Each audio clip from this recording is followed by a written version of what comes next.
Tak terasa tahun 2024 telah kita lewati, dan inilah catatan 2024 akibat ketiadaan khilafah.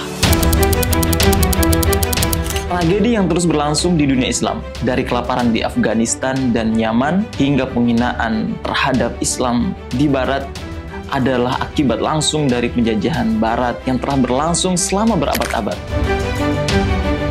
Umat Islam saat ini sedang membayar harga yang sangat mahal akibat ketiadaan khilafah, sebuah sistem pemerintahan yang pernah mempersatukan umat dan menjaga kemuliaan Islam. Derita umat yang terus berlanjut di tengah kekayaan yang dipamerkan oleh penguasa negeri-negeri Islam. Umat Islam harus menerima kenyataan pahit seperti kelaparan yang melanda Afghanistan dan Yaman. Di Palestina, umat Islam terus dibunuh dan dihina, sementara Masjidil Aqsa, tanah suci umat Islam, terus dinistakan. Tidak hanya itu, penghinaan terhadap Al-Quran semakin sering terjadi di Barat. Ditambah lagi pengungsi-pengungsi Muslim yang tenggelam di Laut Mediterania atau terombang-ambing di lautan menahan lapar dan dahaga. Penderitaan ini adalah akibat dari ketiadaan sebuah negara yang mampu melindungi dan memperjuangkan kepentingan umat Islam. Inilah harga yang harus dibayar, penghinaan dan krisis yang berkepanjangan. Pertama, umat Islam harus menanggung penghinaan internasional yang terus-menerus dan sistematis. Penghinaan ini sudah dimulai sejak kolonialisme Barat. Seperti yang tercatat dalam sejarah, Jenderal Prancis menendang kuburan Salahuddin Al-Ayyubi, dan kini penghinaan terhadap Rasulullah SAW atas nama kebebasan berbicara ini menunjukkan kebencian nyata yang tidak bisa lagi disembunyikan oleh Barat. Seperti yang Allah firmankan dalam Quran Surah Al-Imran ayat 118, Qad badatil baghdha'u min afwahihim wa ma tukhfi suduruhum akbar. Telah nampak kebencian dari mulut mereka, dan apa yang disembunyikan di dalam hati mereka jauh lebih besar lagi.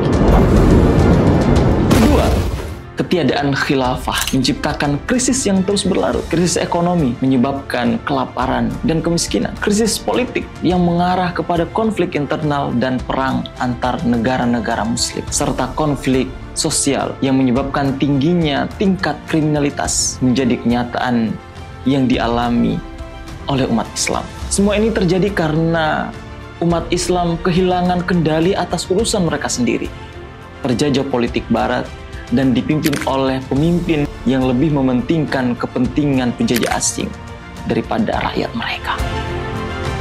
Namun, kita tidak boleh putus asa. Di tengah penderitaan ini, semakin banyak umat Islam yang menyadari kegagalan sistem politik kapitalisme dan kebobrokan para penguasa yang telah lama menjadi kaki tangan Barat. Mereka juga semakin merindukan kehidupan Islam yang sesuai dengan ajaran Rasulullah SAW. Kesadaran ini semakin diperkuat dengan dua kondisi yang semakin nyata. Pertama, umat Islam semakin haus akan persatuan politik, seperti seseorang yang kehausan di tengah padang pasir. Yang kedua, masalah kemuliaan Islam telah mengakar dalam jiwa umat Islam yang ingin melihat Islam kembali berjaya. Hanya saja, untuk mencapai persatuan dan kemuliaan Islam, umat Islam harus kembali kepada akar kekuatan mereka, negara Islam al-khilafah.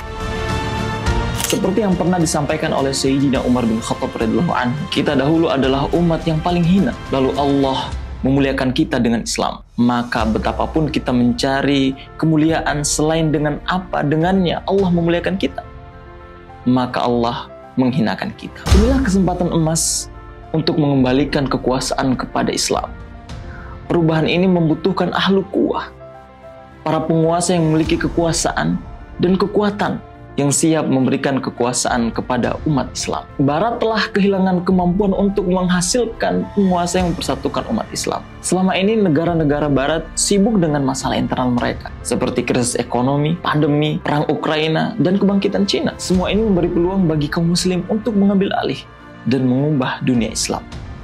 Inilah kesempatan bagi ahlu quwah untuk mengembalikan kekuasaan kepada Islam dan umat Islam.